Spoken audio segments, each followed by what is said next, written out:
You're listening to the Middlemen Podcast, this week with Scott Messer and Tom Lemongello. Hey Scott, you back from Japan? I am back from Japan. It is great to see you again, Tom. I hope you've been well. Yeah, we recorded this before the Dodgers won, so congratulations. Thank you very much. I believe we were down 3-2 when our guest was commenting of what a new and recent and huge Blue Jays fan he was. So we're talking to Drew Cashmore today from Vantage. Drew's been in the industry a long time, and he's been at Walmart. He's been at startups like Fireworks, a lot of great perspectives. But what we're talking about today is something, he's at a company that's early in this concept of orchestration that we've been writing about in our newsletters recently. We need to sort of define it for people a little bit before this episode so that they're a little grounded. What are your thoughts about orchestration now that we've had this chat with Drew? So there was something really interesting that happened during the episode. That orchestration happens in really two places. One is at the lower level of systems, which is, does your on-site and your off-site connect, your ad server and your OMS, and sort of this orchestration of advertising. Yeah, the plumbing of advertising is like most people would think about it as an operations problem, right? Right. And what Drew really brought up to us and makes a ton of sense, and as the neophyte into the retail media world here, I don't think enough about JBPs and how these big retail and brand budgets get used across retail media networks, and how you have all these different JBPs with different business initiatives and different KPIs. And how do you tie all of those together to understand how your holistic ads program is driving value back for your company? And that was a really powerful thing. And it always blew my mind of like, how do these retailers or these brands keep everything like in track? And how do you know what's working, what's not, what to turn on, what to double down on next year? And Drew gave us some really good insights to how his platform does that. And I think it's something that everybody should be thinking about and asking, how does our platform keep track of all this for us? I think generally when people come from the media world, they're thinking of one system that they need to track. Was I able to gain a customer, look at sort of my performance, things like that. And I think that retail just blows that out in terms of more channels, more levels of complexity, more ad tech partners because of all the identity needs and things like that. I even talked to other colleagues from the past, and they're like, is orchestration just mean connectivity? Like, is it just mean connecting the dots? And I'm starting to become a believer that it's much more than that, and it's a new paradigm in the media world. Yeah, I think this is going to be a great episode for people to understand how that works, but it's also a fun episode because it ties together a lot of the other episodes we've just had. It may be one of the best name dropping episodes that we've ever had. He talks about Brian Monahan from Albertsons. We talked about Bobby Watts from Ahold. We talked about Mark Williamson from Costco. I don't even know if I remember all the people, but many of those people. And my goal will be to get all of those people together and have a conversation where I'm not even asking the questions. I just get to sit there and see what they really want to talk about. So I think that would, I think getting them in the room together would be fascinating to see. And, I think that pulls on one other thread that Drew really tugged for me, which is who we're competing against, right? And so we've had a lot of these great conversations, and everybody wants to share and learn and help, because what you start to realize is it's not just us versus other publishers or Kroger versus Albertsons. It's everybody versus Amazon.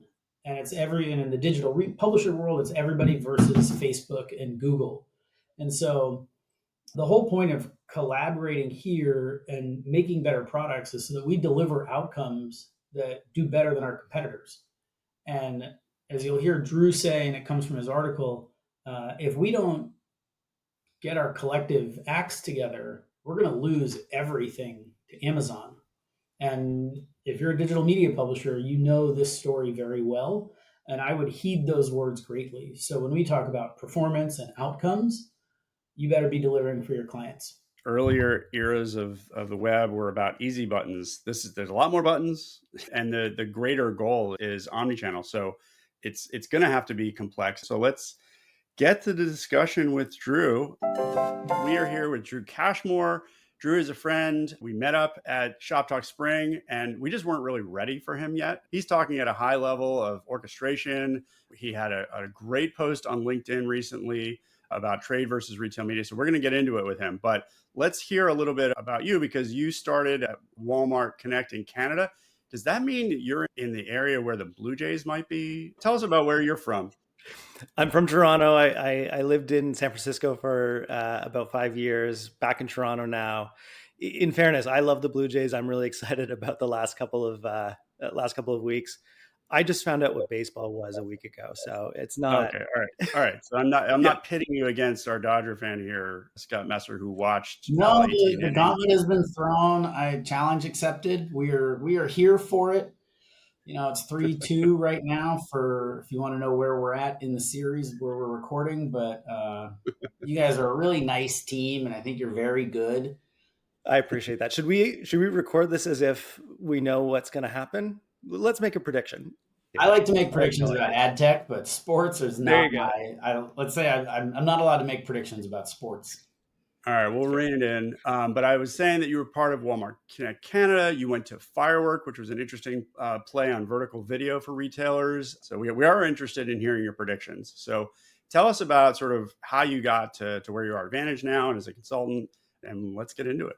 I was reflecting on this the other day that there are a lot of people that say they built Walmart Connect. And I will tell you, I was number one in Canada. I was one of the first five in-house on the US side.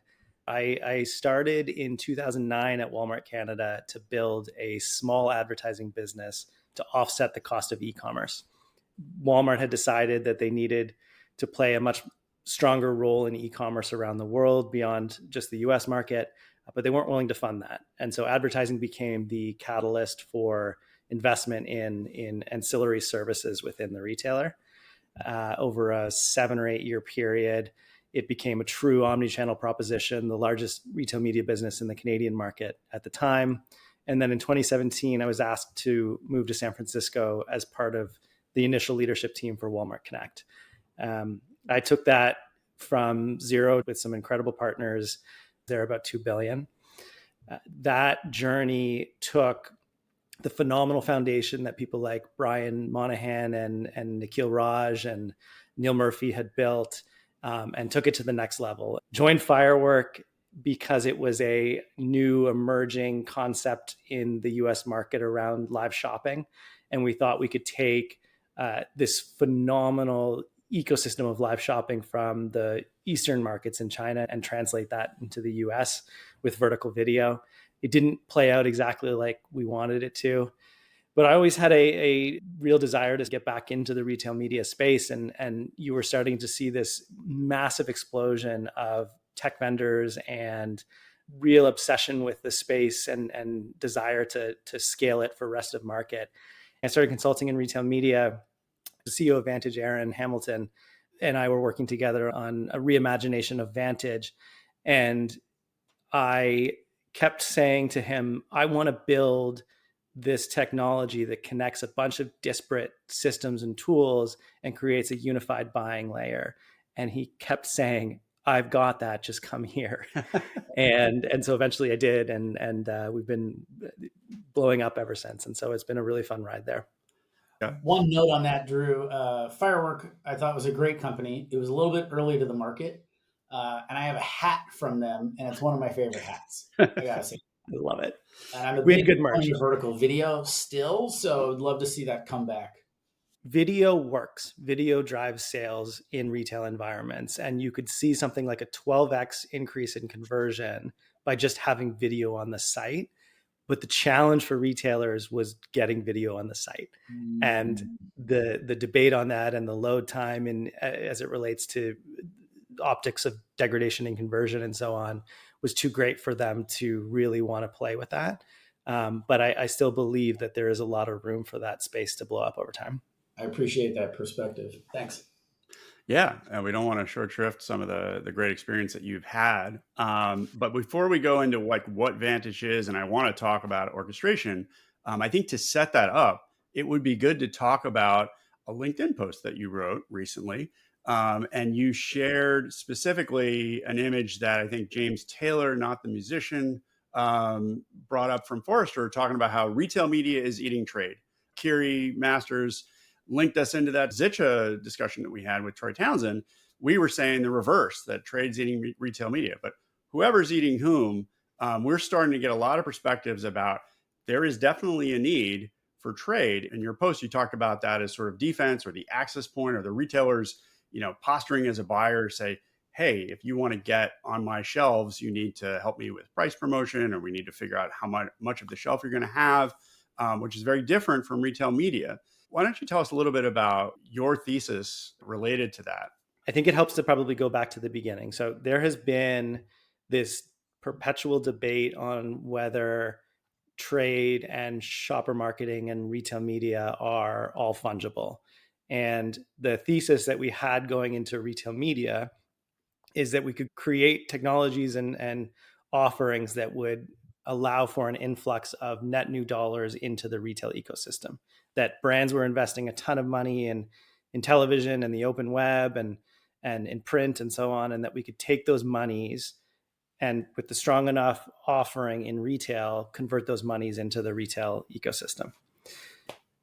And I believe that to be true, that all of the dollars were flowing into retail media, or a lot of them were incremental. And I spent a lot of my career trying to prove that as the core point.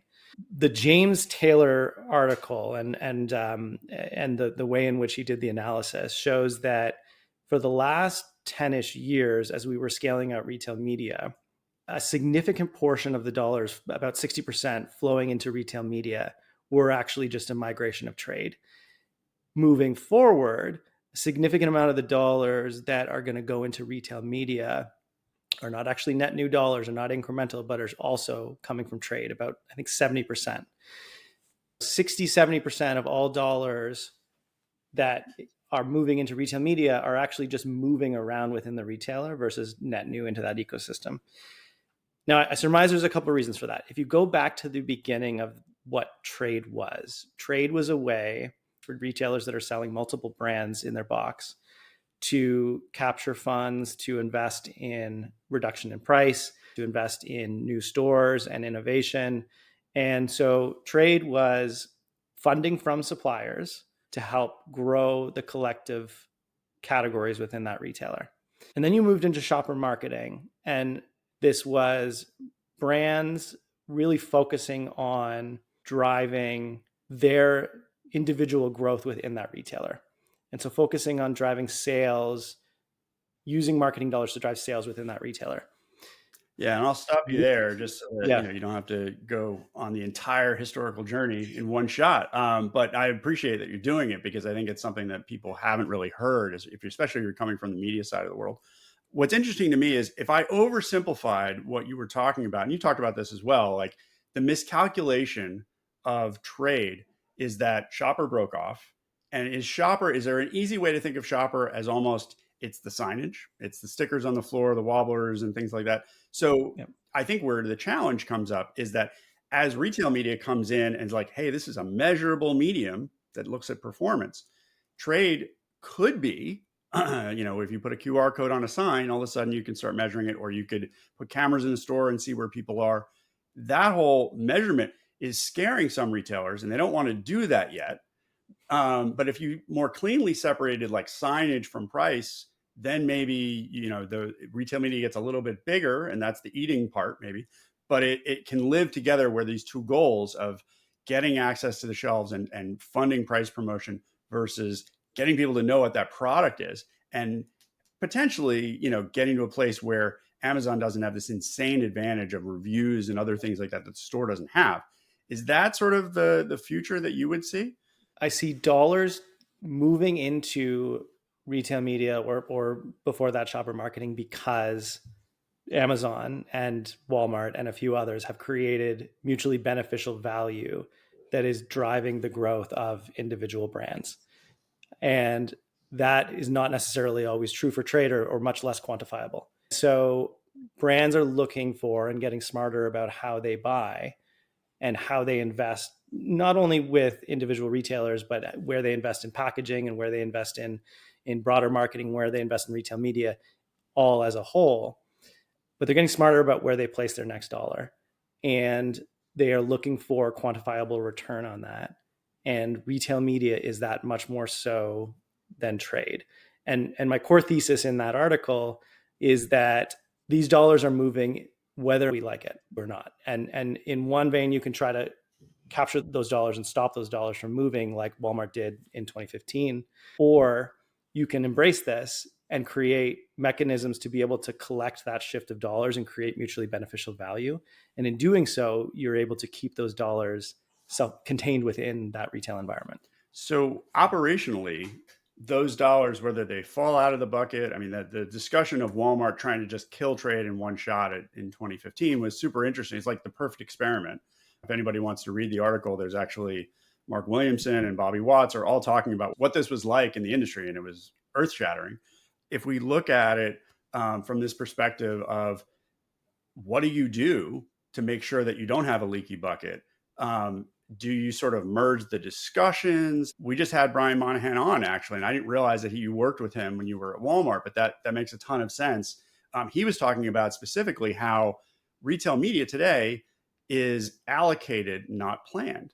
And unless you have these discussions with trade and retail media in the same room, how do you end up planning? Otherwise, there's a lot of situations where you could be doing one thing in the store versus one thing online and subsidizing your competition. What we realized this was about 2017 when we started to really think about re-engineering the business model to be able to support an accelerated growth within the retail media business. In 2017, we looked at our share of retail media at Walmart, and it was a fraction of that of Amazon. And so that in and of itself was a competitive threat. But what we also started to notice was that we were undershared as a percentage of sales for trade as well. What do you mean by undershared? Meaning that the trade investments that were going into Amazon were much greater as a percentage of sales than what was happening at Walmart. So if Walmart owned 15% share of a particular category and Amazon owned 5%, they might be getting 10% of trade, and we might be getting 5% on the whole of trade. And that hasn't really changed, right? It's changed pretty dramatically when we brought it together. And that, I think, is the underlying point. And so what we did was start to test what would happen if we went in as a joint ask and looked at, could we create a mechanism whereby trade goes up as well as retail media? And by not infighting, but by actually going into the room together for those dollars, you got a clearer picture of how brands were investing on the whole. And you were able to truly manage the flows of dollars into the retailer. And what we saw was that trade went up, retail media and shopper marketing went up, the cost of goods went down because we saw it increase the trade that we could then put back into price, and sales went up. And we started to do all of these tests at a category level, and almost across the board, we saw that to be true. And I think that was probably the largest catalyst for a deeper engagement and relationship with merchants, was proving that a rising tide raises all boats. One of the key elements there has to be like the performance of the retail media spend, right? That has to pull its weight and not be a drain on the performance in the budget, right? So how critical is it that you're actually moving products off shelves and you're delivering like an outsized ROAS for that retail media that's shifting over? Look, sales growth is important. I see retail media, if used properly, as a flywheel generator. And so these monies are not just about driving profitability for the retailer, but they are about using marketing dollars efficiently to drive traffic in, to drive conversions, and therefore growing either the total pie for the advertiser and brand or the total pie for the category. Like massaging entire funnel and not just like punching out the lowest funnel opportunity.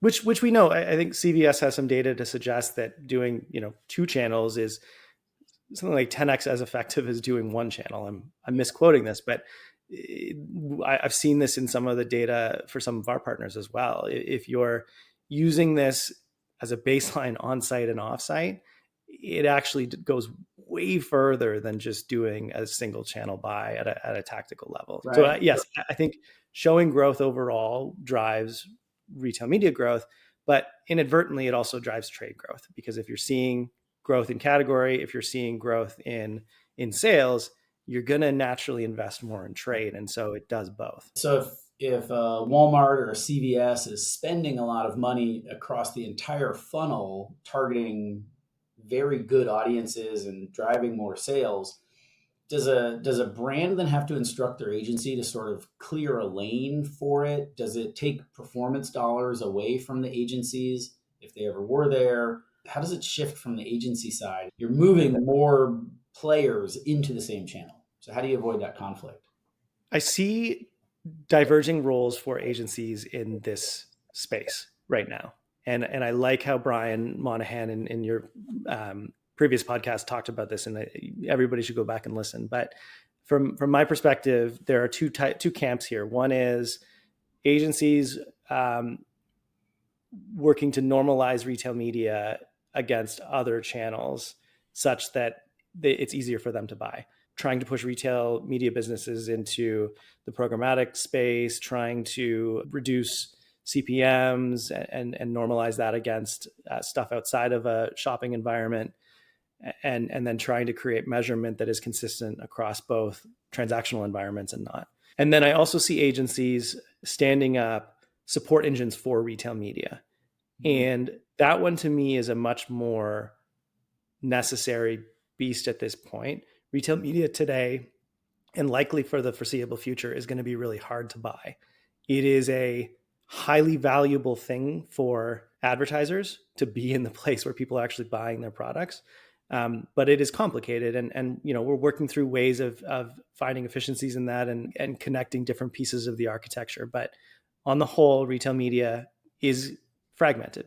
And so agencies that can stand up support engines to help brands manage retail efforts manually across all of these different retailers and touch points, and that combine things at a measurement level, I think are going to be very successful in this moving forward.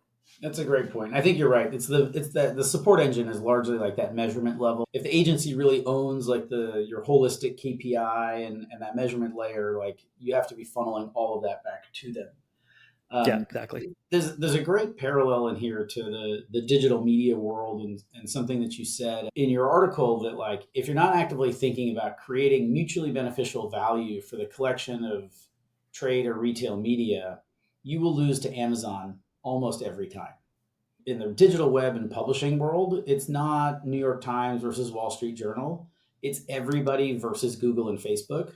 And I think what you're saying here is it's not Albertsons versus Kroger. It's not Costco versus Walmart.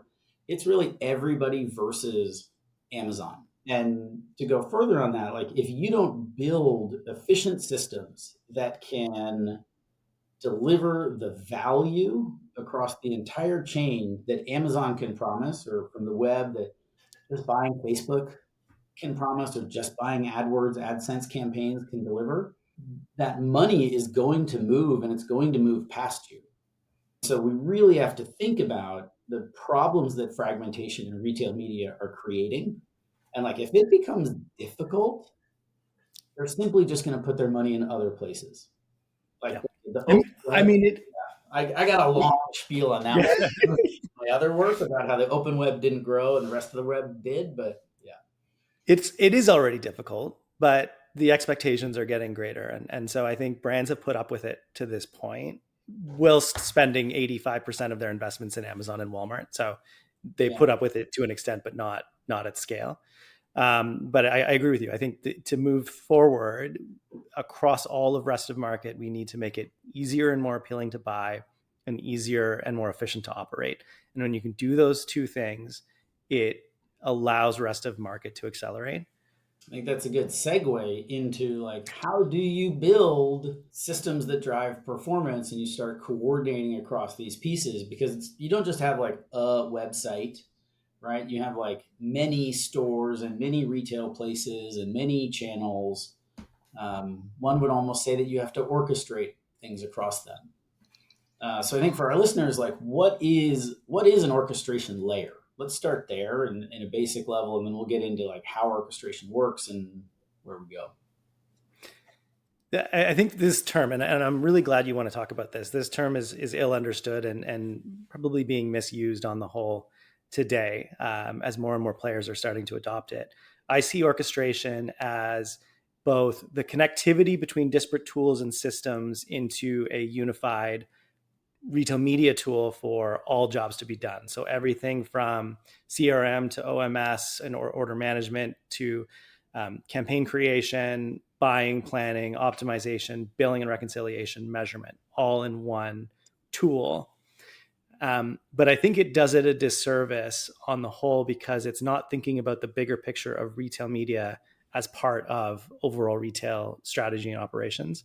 At Vantage and kind of how I want the industry to move is thinking about retail orchestration and retail media about less of a campaign manager or all jobs to be done within retail media in one tool, but as more of a tool to power retail media as a core part of the overall retail business. And that means bringing in trade investments to understand how all money's flowing into the retailer are being used most effectively, creating dashboards and measurement to better understand where retailers should work with brands to place their next dollar, creating metrics to allow for that, creating visibility into how spends are flowing in and so on for both merchants and retail media businesses, and then creating an architecture to support marketing, retail marketing in their efforts as well. Because, and I'll tell you candidly, what I see across retail today is retailers will work with, say, Coca-Cola to run large scale programs for Coca-Cola during the holidays to drive the sale of Coca-Cola at the business, but they will pay for those efforts in addition to asking for Coca-Cola to fund additional investment in retail media. And those things could be very cleanly married if done properly, but they're not today because they're done in separate teams and separate tools and with separate strategies. That's very clear. And if I can play some of that back to you, at the lower, there's like two levels of orchestration in retail media. There's the lower level of connecting systems that should be connected, your order management system, your ad server, buying systems, and reporting systems. And that's like campaign orchestration and getting all your things together. But at a higher level, when you look at retailers that have joint business plans, big trade budgets, and they're really managing a large chunk of spend for these individual brands. How do you orchestrate all the different things that you're doing? And it's not just campaigns. It's, as you said, it's bringing in the trade, bringing in the other things that aren't as easily measurable directly, and certainly have like different languages of performance, and then translating them into a single output that says things went up. Hopefully. Yeah, I mean, I think most people, if they come to this podcast from the media world, they think of the retail media opportunity as just like, okay, it's on-site, maybe it's off-site, maybe soon it'll be in-store. But I think where you have gone with this is to talk about it as the retailer's operations. And I think what was interesting in your article, because we're just going to keep going back to that, is that you talk about it, and it's like not just the money grab that retail media can increase profitability, which I think, has been talked about. But one thing in there that I didn't, and this is actually because I didn't really come from as much as when Todd and I do this podcast, he talks about me as the retail guy.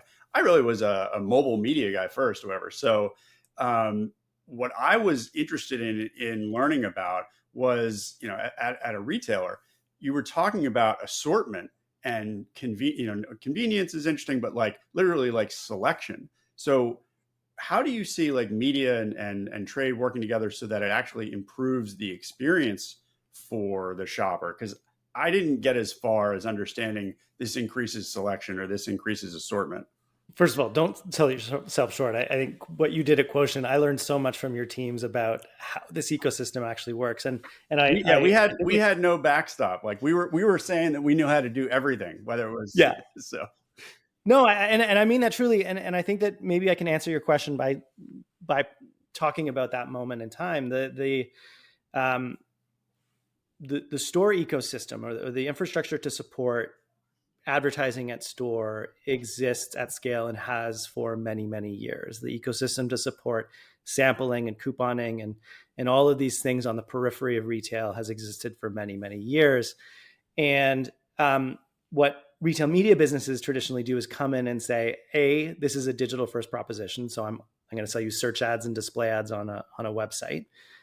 Or B, I'm going to create net new opportunities in store, like I'm going to go source a large capital investment to put screens in store, or I'm going to find some vendor to build a giant shelf. You get the point. But I think where trade and retail media truly come together is when you appreciate and understand the nuanced complexities of a physical retail environment, and that you start to better operationalize the ecosystem that already exists and create a new commercial model for it, as opposed to creating net new advertising moments across that journey. I don't know if that truly answers your question, but I mean, it's going to be something that we continue to look at. These two goals of getting the products into the store, figuring out the price of what that is, and then letting people know that those products are there, or that they should switch, or that they, should learn more about it.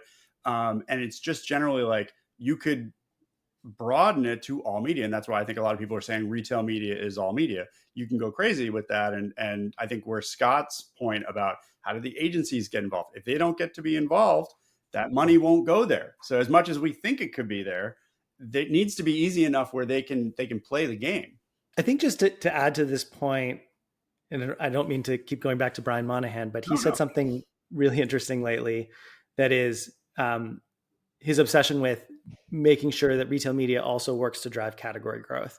And if the brands can start to see that not only are they able to shift dollars into themselves when they're investing in advertising, but that the category as a whole is growing, and therefore I'm playing a piece in a much bigger pie. I think that's really, really important. And that to me is where trade and retail media combine, is when you can show both category growth and brand level growth, and show brands that it truly is working. Well, I think we're going to have to figure out a format where people like you and Mark and Bobby and Brian can all like riff. And so it's not just us coming up with questions for you. It's you guys talking and actually getting to that deeper level of like, what's really going on. That would be fun. I don't know how we're going to figure that one out, but I appreciate that. I think you're right. Like there's honest conversations. This is tough. It is really hard to explain to an agency, as an example, how complex the inner workings of a retailer are. And frankly, all of the legacy behaviors that have existed for 50, 60, 100 years.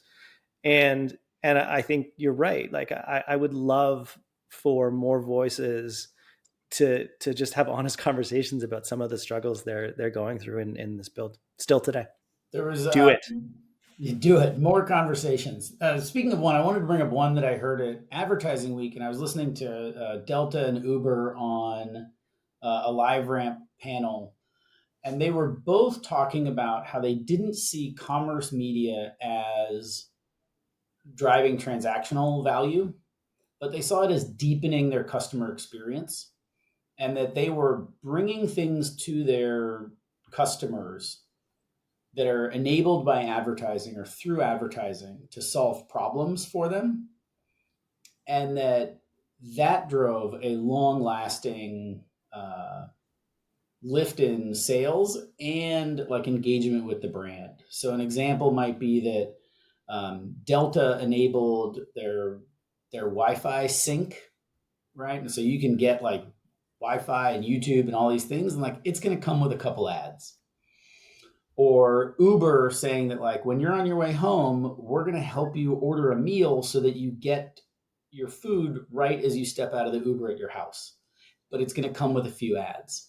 And then Scott Howe from LiveRamp actually had another example of Starbucks where they one of the biggest problems was the line that you wait in. And so they changed their app from just being a loyalty rewards like tap and earn points to order ahead and your drinks will be ready. But it's going to come with a few ads and also like a big authentication chain and some very valuable pieces for their thing. But if you solve problems for customers, you will have long lasting value. And I think that Brian's at the heart of it. Like this isn't about more money necessarily. This is about retaining customers, driving value for them, giving people a reason to shop at that store because Amazon's really easy. So why should I go to these other ones? Because we continue to surprise and delight our customers. And if you can do that with advertising and with media, not through media, I think you have a very long, prosperous sort of journey ahead of you that your brands would love to participate in.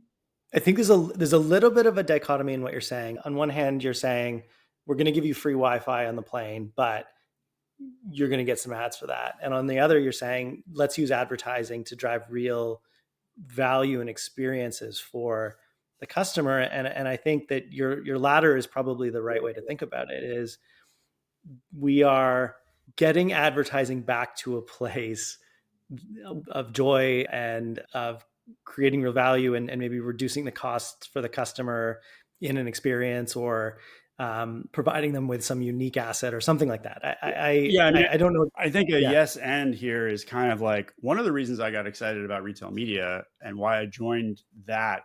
It was around the time, like 2018 was around the time when people were starting to get disillusioned with retargeting. Because retargeting, which a lot of people just sort of say it like, oh, when you do audience extension, that you're doing retargeting. What you're really doing is setting up a way for the audience to be understood well enough for you not to retarget them if they've already bought or potentially be more efficient. So this is the same thing in the world of like the Trade Desk talks about this all the time. The reason CTV could be really interesting is that if it's done right, you can reduce the number of ads.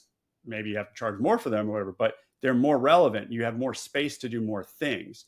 And that's also why I thought your stint at Firework was interesting, because the future of ads could be more about teaching you how to cook than it is repetitively telling you that there's a new product of salt or something like that. And so that for me is getting more efficient with the ability to target people brings up new opportunities to make the advertising better. And who better than a retailer, especially like, this is why grocery retailers, I think, are in the pole position as much as they may not be the most profitable businesses. It's because they see so many transactions so often and they see so much of a basket. I mean, it's unfortunate that CVS can't do the health side because they know even more. But yeah, like that to me is where potentially the advertising gets into the convenience, the value driving part of it. And as an extension of that point, if you look at the broader retail media ecosystem and you look at the consensus on growth trajectory, we're seeing maybe 120 billion that's going to be fully going into this space by 2028. I actually think that's really light because in tandem with that, you've got a lot of programmatic waste. You've got a lot of made for ad websites. You've got a lot of bot traffic. You've also got... You're talking Scott's language, so yeah. You've also got, go on all night. Just like the Dodgers and the Jays. It's going to go 18 innings. You've got also consumer behavior shifts with LLMs and search behaviors are going to shift, traffic patterns are going to shift and so on. And so I think brands and retailers that can collectively create this more experiential type advertising ecosystem that is mutually beneficial, that is fun, that is for the customer, are going to stand to be able to capture what I perceive to be net new dollars that are going to flow into this ecosystem. Because to your point, retail is one of the best places to be able to create those experiences. I'll get off my high horse. It's great that you say that, Drew. Like the retailers are kind of their own like mini walled gardens, right? They have to act in that way. They have to deliver results. They have to deliver performance. I think, myopically, we just think of it as like the retail media part of it. But I think what you're talking about in the orchestration layer, and we talked about the two levels, like there's that higher level of a walled garden. And that was something that really opened my eyes when, like, look, I'm a huge acronym fan and a TLA fan, like nobody's business. But I had never heard of a JBP before until I got into this sort of ad tech side of retail media. And then I started understanding the connection and the relationship. And so, like, can't lose sight of what you're doing for your customer.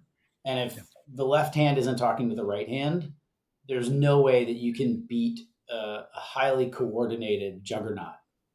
So I think for everybody out there, like, time to orchestrate and get your stuff together, because they are knocking at the doors. And actually, just as an extension of this point, you cannot orchestrate if it's being done in spreadsheets. And that is what a lot of our industry is struggling with today. And so when you can systemize and automate workflows, when you can bring together all of the data and planning and measurement and optimization, that you can truly get to a place where you can efficiently manage JBPs, where you can understand how monies are flowing in, and you can just do a better job at growing the mutual business. And I'm guessing, I'll give you this one, I'm guessing that's what Vantage does? That is what Vantage does, yes. Fantastic. Thank you for saying that. And thank you, Drew, for joining the middleman. We're going to put your article from the Retail Media Leapfrog series on LinkedIn, and that's a newsletter you can subscribe to, and put that in the show notes. Follow Drew. He's somebody who's been in this business long enough to know where it's going, which is totally evidenced by the discussion today. This was a really fun one, and can't wait to see you at, what's the next event I'm supposed to see you at? Is there anything in between now and CES? What's that? There's like 10 events between now and CES. We should be going to all of them. You're going to have to tell me where to go next. All right, deal. All right. Thanks everyone.